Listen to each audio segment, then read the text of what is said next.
For the first time in WNBA history, we are approaching the fourth best player on the 2023 national runner-ups actually making a roster, which I think is pretty impressive.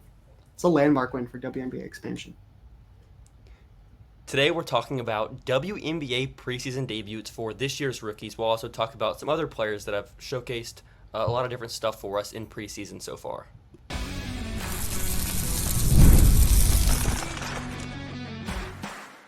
You are Locked On Women's Basketball, your daily podcast on women's basketball. Part of the Locked On Podcast Network, your team every day. Welcome. You are Locked On Women's Basketball. Thanks for making us your first listen every day. We are free and available wherever you get your podcast and on YouTube. This episode is brought to you by Prize Picks, the easiest and most exciting way to play daily fantasy sports. Go to prizepicks.com/LockedOnNBA and use code all lowercase LockedOnNBA for a first deposit match up to $100. My name is Hunter Cruse. I'm your Saturday host, covering the WNBA draft and prospect scouting. I'm joined by my co-host Em Adler. Em covers the WNBA with a focus on player development and the game within the game. A statement to open this episode. Shout out Christy Sides for setting pick and rolls 40 feet from the basket. So what did you see? What did you see from not just Caitlin Clark, but what Christy Sides has done so far in preseason that really makes you confident about this as a really good developmental system for Caitlin? Well, putting aside the part where she spent a couple minutes talking about how Caitlin needs to be comfortable taking 21-foot jump shots, which is inexcusable. Beyond that, I think there were a lot of reasons to just be really encouraged by the Fever's preseason games, and beyond just like hey, Caitlin Clark looks really good against professional players, which we expected. We watched her against South Carolina, a team that is better than who'd they play yesterday? The Dream? Yeah, South Carolina could beat the Dream. They got a better coach anyway. The way that they went about it, I think the setup is what you're looking for. We're not seeing the kind of issue you can have when you have this many lottery picks playing together, which is, it's not like everyone is trying to, really, really get their own and play their own way and try to be the star of the show here. We saw this last year with Liz, but she is still very comfortable being, that outlet scorer as opposed to, a really primary scorer, which I think obviously suits her game. We saw what she did last year playing off of the gravity of Boston, and the way that Boston has really taken to, obviously greatly increasing her pick and roll usage since she was at South Carolina, being able to develop maybe not develop because she showed this at South Carolina, but just be able to showcase it in larger spurts. The just way that they are playing together and the chemistry, I think, is very readily apparent. The way that they're able to set up each other, just all of these moving parts. There's a lot to figure out when it comes to the backcourt too, especially when it comes to the bench. But I think, you pointed out a couple of the sets that Sides was running in that game that I didn't necessarily get around to. But I think just overall the flow of the team and the way that they're really letting the uniqueness of their talent take the stage, whether that's, like you said, those really high pick and rolls that a lot of teams don't use, that it took New York, frankly, deep into the regular season and even into the playoffs to really start using in a way that unlocked a lot of court space for them and really has helped play up Sabrina's shooting as that came along during the season. And yes, there was a thought there. A question for you on the Caitlin Clark, Aliyah Boston pick and roll. How would you defend it? If you were a coach, what would you do to defend this action? And like for me, it's almost impossible to guard it for me. I mean, it depends on where we're setting it. If we're making it even, if it's sort of like a 2x1 setup, just with the middle pick and roll, obviously it depends on who the weak side shooter is. Gap off Liz, tag from the slot on the early side, but get ready to stunt and recover. And I think making sure the rotations are in order there. In terms of, I think you have to almost answer very separately how you want to defend Caitlin and then how you want to defend Aliyah, because again, they're so good and they each play their part in the pick and roll so well. And so I don't know if we're necessarily we've seen enough reps to say it this way, but I think given what we know of each of them, I think there's a lot of humility that comes with their ability to set up set up each other or whoever they're partnering with in the pick and roll and really be comfortable with that. And so I think, if we're talking Caitlin, it depends on where you want to push her. You want to funnel her towards more help, and you want to push her away from her left side, obviously. You probably want to almost jam on Boston for now until Caitlin gets really comfortable finishing through traffic and finishing through contact, and then just gap off Liz, or probably just whoever's playing the three, because it'll probably be Wheeler, it'll probably be Hull. Happy to help off of them for now. Samuelson, an average shooter. So in terms of Caitlin specifically, obviously you want to push her towards her right side. You would much prefer to give up on the mid-range shot than at this point anything else. You want to, at this point in her career, prove that she can finish through contact and that she can just manage through multiple paint rotations and help assignments. I think you just need to be ready to zone up on the weak side and gap off of probably whoever's playing the three. Katie Lou Samuelson's an average shooter, which up to you how much you want to care about that defensively. But beyond that, I don't think you're scared by any of the Fever's options there. This answer changes radically in 2 to 3 years. But for now, I think that's where it is, and that's why it's a growth year for them probably. What are you feeling on it? I'm excited to see Aliyah Boston short roll passing. I'm excited to see like for example, if you hedge out in like a Aliyah Boston, Caitlin Clark pick and roll, short roll pass, you have to tag or whatever, you're opening up so much from a shooting standpoint. Like Katie Lou's going to get so many open looks just based off the gravity of Caitlin and the gravity of Aliyah going downhill, along with Melissa Smith, who's really a good shooter for her size. She had a nasty cross on Cheyenne Parker. Yeah, they're gonna have to do a lot of sort of shuffling in the backcourt, yeah, to figure out sort of what the combinations there are. Right now you've got 4 bench guards in a rotation where ideally you'd cut that in half. With Christy Wallace, Erica Wheeler, Lexi Hull, and Grace Berger. And they're all very different players at this point. How they want to solve that, is up to them. I think we have at least seen enough that I'm a little bit confident in at least sorting out the on-court aspect of that going into the season. We'll see what happens there, but there are, I think, these subtle ways that we just mentioned in which this pick and roll combo is could be paradigm shifting in a way that teams haven't had to deal with outside of Vegas. Yeah, for sure. So after the break, we'll talk about some more preseason things, and then we'll also get into some trivia in segment 3. Prize Picks has something for every sports fan, from basketball and hockey to League of Legends and everything in between. You can pick LeBron, Caitlin Clark, Connor McDavid, and Jude Bellingham all in the same entry. Prize Picks is the best way to get action on sports in more than 30 states across the country, including California, Texas, and Georgia. This week on Prize Picks, I'm selecting Aliyah Boston for more than 13.5 points and Caitlin Clark for under 21.5 points in the Indiana Fever's regular season opener against the Sun on Tuesday.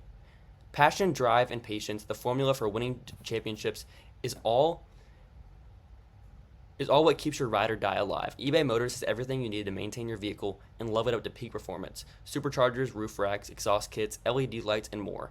Whether you're into speed, power, or style, eBay Motors has you covered. With over 122 million parts for your number one ride or die, you'll always find exactly what you're looking for, and with eBay Guaranteed Fit, your part is guaranteed to fit your ride every time or your money back. Because with eBay Motors, you're burning rubber, not cash. With all the parts you need at all the prices you want, it's easy to make your car the MVP and bring home huge wins. Keep your ride or die alive at ebaymotors.com. Eligible items only, exclusions apply. eBay Guaranteed Fit, only available to U.S. customers. If you didn't know already, Locked On Sports Today brings you can't-miss analysis, opinions, and news, streaming 24/7 on YouTube or the Amazon free Fire TV channels app. Part of the Locked On Podcast Network, your team every day. So to open segment 2, Em, do you have any other thoughts on what you've seen so far in preseason? Whether that's rookies or sophomores or just any player that you've seen? That is a lot of pressure. Very open question. Very many games. I'm just stalling to bring up my notes at this point. I think most importantly, I have been spending way too much of my time watching 2011, 2012, 2010 WNBA basketball. And I can say with full-fledged confidence that the Atlanta Dream would be the third best team in about 2011. This team is functioning. I'm hearing. Oh, yeah. Super team of the 2011s, which do with that what you will. Whether you enjoy watching that, up to you. One thing you can never say about the WNBA is that the teams all play the same style. No. We like to keep things interesting here. Dallas looks weird without Satu, to say the least. They could just be really mediocre without her. Hunter, I know you've seen one or two of their games. What's just in terms of, we can't take much away from the results of preseason. It's still preseason. How do you feel about their flow, just as a team, and about establishing that without her? I don't really feel comfortable with the flow with any team that has Rike as my lead guard. Because it depends so much on how she's playing. Like, if she's scoring, the flow is like perfect. But if she's not scoring, which my main thing on Enrique, and something I've noticed a lot, is she is the best first quarter player in the league, but she is the most inefficient fourth quarter player probably we've ever seen in the last decade. It's insane, the discrepancy between what she does in the first quarter and the fourth quarter. So we're really going to see what Enrique is like this year. Like, this is the year for her to either really take over and they're at 5 seed again, or they could be like an 8 seed potentially. But the flow, I don't know. This team is like, they're not very interesting for me. I'm excited to see if JC plays a lot of minutes for him, but in terms of like being interesting, right? Like, their top, well, I guess it's the same team as last year. It's like, yeah, minus the player they keep putting in their advertisements. Everything else is the same. Right. So like, so assuming Kalani Brown's going to play the most minutes off the bench, so you've got 4? Yeah, you've got 4 of their top 6 players are going to play huge minutes. And then I think it's everyone else who is, moderately interesting. Is Stephanie Suarez getting any minutes? Lou Lopez-Sénéchal, whatever J.C. Sheldon does, whatever Maddie Siegrist is doing. I'm interested in watching those. I just, we know what McCowan is, and we know what Enrique is, and we know what Natasha Howard is. We know what Kalani Brown is. I think at this point, we know how they're going to play against each other, and we've seen the ceiling on that, even with Satu. I'm interested to see, how the players around them come along, just because of the context, because of the ages. We're talking about a bunch of former lottery picks, and that's really how Dallas has worked over the past few years. Is, man, I don't care about most of these starters because they are either boring or I know who they are already. But let me see everyone else. If it works for them, it works for them. But it's not going to. I mean, come on. The top 4, 3, 5 teams in this league, I don't think. I think they're going to say that they're worried about seeing Dallas in the playoffs, but I don't think any of them have any real reason to be, even with Satu. Yeah. Other than that, I think the only things that have stood out to me are Grace Berger and Diamond Miller's defensive footwork both look a lot better at the point of attack. I said that about Diamond last year, and it was better than it was in college. And I think Grace, I've talked about this. I've written about it a few times. She was a really encouraging defender as a rookie. I think there's obviously always more to unlock there. That could be, I think that's part of the reason why the backcourt, I think, battle in Indiana is particularly interesting. Aside from there, I don't think there's been any real standouts. What have you seen from Chicago, Angel Reese? You see anything from her? She's a generational rebounder.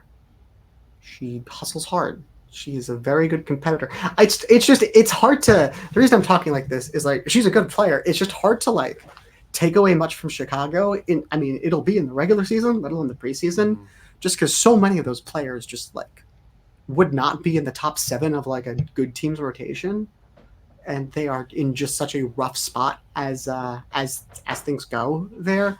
The context is going to be weird. She's going to get runway, which is fun, and man, you're playing next to Elizabeth Williams, which is I like Elizabeth Williams, but that's such a weird like front court duo. She's barely been playing though. That's the weirdest thing.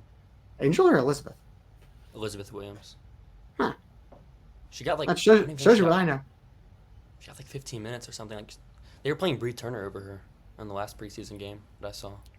God, that's depressing. I mean, I like Bree Turner, but that's depressing, dude. Yeah, but with Angel, a couple things I liked. The finishing, there was like some good flashes of like being able to finish like normally and not like Normally just finish to finish normally. That's something that's something we've also talked about with Diamond Miller as well. Like with the finishing style. Did you see anything different with her from a finishing style standpoint, or was it like the same old? Hard to tell, honestly. Just given the number of mouths that Minnesota has to feed in that offense, that being a good thing, and that that'll continue in the regular season. But also when they have the bench units in, the number of looks they want to get at Kiana Traylor, Taylor Soule, Alyssa Peely, Cameron Taylor, you want to get touches for them, and I think that just means that there's less. They're not funneling to Diamond Miller to see anything, so it's not like I'm going to see anything from Diamond Miller in that case. Yeah, so in segment 3, we'll talk about some trivia. I'm going to give Em some WNBA trivia that she has no idea what I'm asking, but we'll see what happens. I'm scared. I want to talk about my favorite game, Monopoly Go. I know what you're saying, flag on the play. You already talked about that, but there is just so much good stuff in this game. In Monopoly Go, you can team up with your friends for time tournaments where you work together to build up each other's boards. The more you win together, the more awesome prizes you unlock. And there's so much more to get. Unique stickers you can trade with your friend to complete albums for big prizes, cool new playing pieces to travel with the boards with, hilarious emojis for taunting your friends when you smash their buildings or heist their vaults. Plus, Monopoly Go feels new and exciting every day and consistently changing tournaments and challenges. A ton include their own unique minigames like digging for treasure or a robot machine.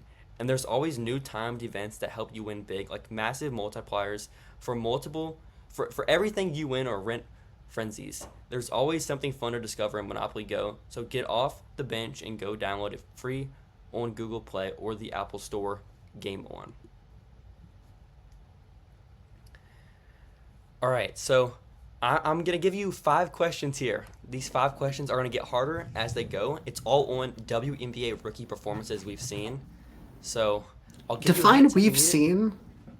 This is from WNBA rookie performances, like all time.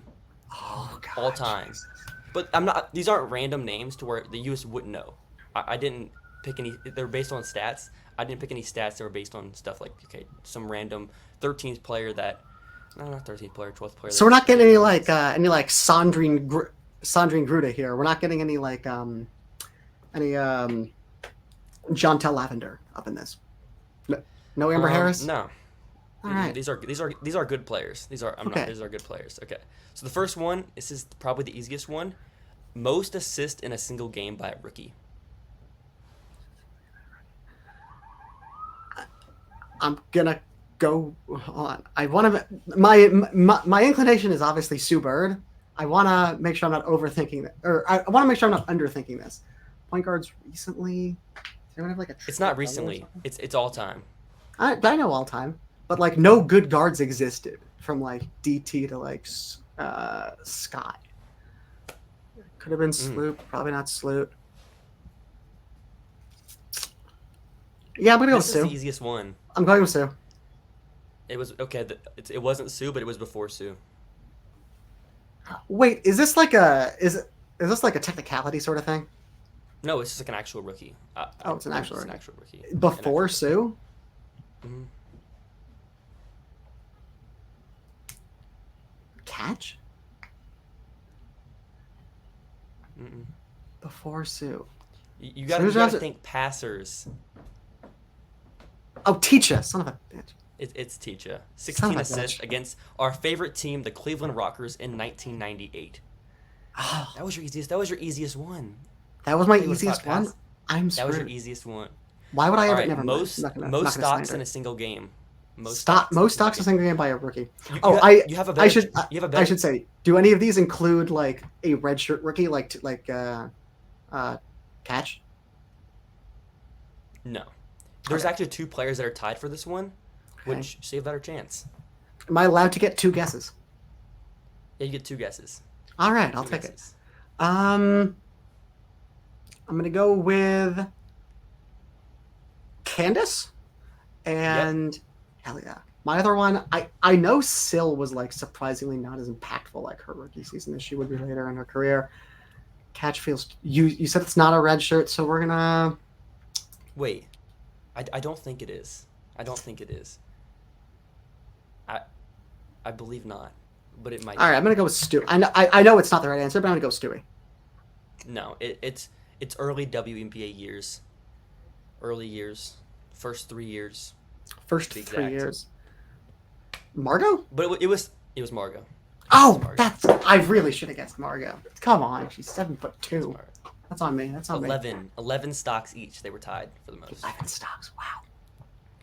This one, highest single season 3-point percentage by a rookie. This is like actually like players that took more than like a game, like 3-point attempt per game, or more than that. Like they actually took a 3. Highest 3-point percentage rookie. It's over 40%. It's the only player over 40% actually. There's Surprising. only one player over 40%. On like actual volume. This is. Can I get an era? It's one of your favorite players. I feel like you're a big fan. Well, you're not. Early Well, I know years. it's not going to Early be Shauna years. Zolman. Early years, no, early years. Okay. Early years. I think it was the first year, I believe. The first year of the I believe. WNBA. The first year of this era. Let me see. I believe it was. This is good research on my part. I For believe it was for those of you at home, the way that we have officially broken down WNBA eras is into the early era, which spans from the opening until 2004, the First 24-second or transition era, which is 05 to about 2014 or 2015, and then we're currently in the League Pass era. Yeah, so it was the early era, earliest of eras, first year. Yeah. It was in 97? It wasn't like a 30-year-old. I picked someone that was like A this is like rookie an in actual- 97. Same draft as Margot, right? Wasn't that Margot's draft? 97. No, Margot was 98. 7 was Tina. Okay. Yeah, she was in this draft with Tina Thompson. Who do I like from that long ago? I mentioned her team earlier. In the first question, I mentioned this is the team that Tisha did it against. Oh, She- wait. Is it Eva Nemkova? It is 43.5%. No way. 43.5%. She was 24, so I didn't. This it is wasn't this like is she was 30. A, wonderful, and B, I'm sure this is making for incredible audio for everyone listening at home. Okay. The fourth question. This one's insane. Most free throw attempts in a single game by a rookie. Single game free throw attempts by a rookie, but of a notable name. It was. I don't want you to guess like early. This was also an early one. I don't know why all these were like early years. I guess it was just fraudulent league and everybody all the rookies were dominating. Fraudulent League all rookie early. Let's go, Lauren Jackson. No. This was 2002. 2002 rookie would have done it. That was the Sue year, right? So that's Sue, Swin, Asia, Tamika Jeter. Let's go Swin. That was it. Woohoo! It was Swin. That was a hard one. I didn't know you were gonna get that one. Guess how many free throw attempts it was for that game? 13. 21. What? It By was one going to player? overtime against Miami in 2002. Miami 21 free stole- throw attempts. Miami stolen the Detroit shot. What the All hell? right, last one. This is for all the single marbles. season, highest single season free throw percentage by a rookie. Okay, this one I'll give you one. This one she wasn't like 24. This was a player that whenever she started her career, she was older, late 20s. Whenever It was her like a rookie draft was. and stash? No, it was early WNBA years where they came in later. Oh, this is like an ABL thing? Yeah. Okay. It was 1999 though. Jen Azey? She was up there though. She was like third. Oh, I'll take credit She for was that. close. Can you give me a year? You said 99? 99. It's not Notable Azey. name. Dawn? It was Dawn. Second. 93.4%. Sandy Brondello was like 2% off of that. Wow. I know That's you pretty got crazy. that one. You got the harder ones right.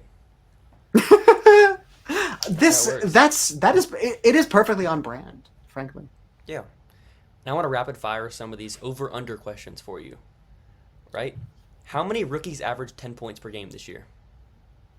That's not an over/under question.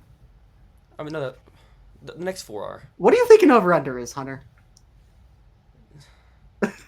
How many rookies average over 10 points a game?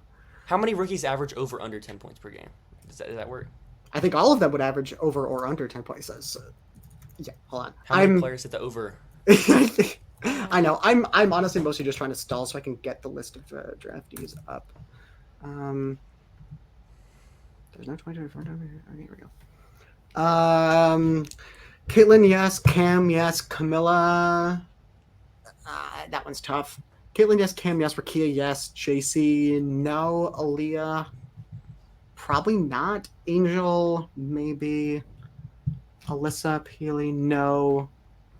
I don't think anyone else is. So I'm gonna go with. Let's go with 5. Rakia? You got a Rakia? Yeah. I'm counting both LAs. Counting both LAs and Caitlin as locks. I think we're gonna get a couple too from somewhere else. Caitlin Clark over under 19 points per game. I go over. Not comfortably, but over. Cameron Brink over under 12.5 points per game.